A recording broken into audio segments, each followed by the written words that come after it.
Fantasy Philosophers is brought to you by fantasy-info.com.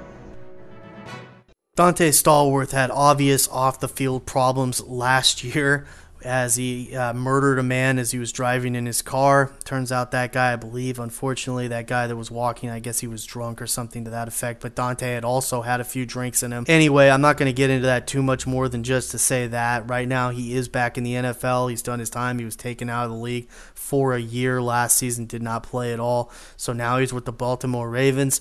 And he can play a vital role with this team. They are desperate for a guy who has that type of speed that can definitely stretch the field and make defenses respect it. People know all about Donte Stallworth and his ability to get down the field. It's just a question of can he stay healthy.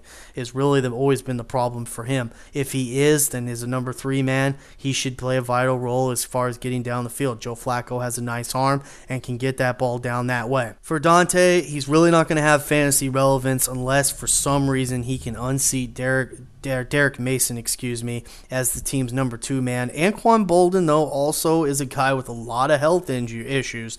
And so at some point he may go down, and Donte, if he's playing well, he'll probably get an opportunity to maybe even stay in as a very active player in this role of being the guy that is going to be the stretch the field type guy in this offense. So we'll just have to see how things are shaking out, who's getting more priorities as far as catches outside of Anquan Boldin in this offense. But right now he's definitely not an option you want to be drafting at. I wouldn't even put him on your list, but hey, he's in an offense that should be budding and playing better. They may end up being actually more of a pass first team this year. I would not be surprised if that ends up being the case. It's funny to say that about the Ravens, but that could end up being true.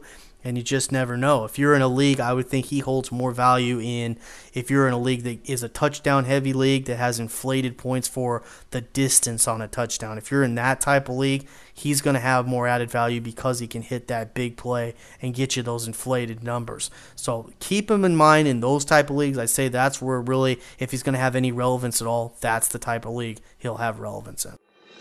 For more fantasy football information, go to fantasy-info.com and sign up for our free e-newsletter. Good luck in your 2010 Fantasy Football League.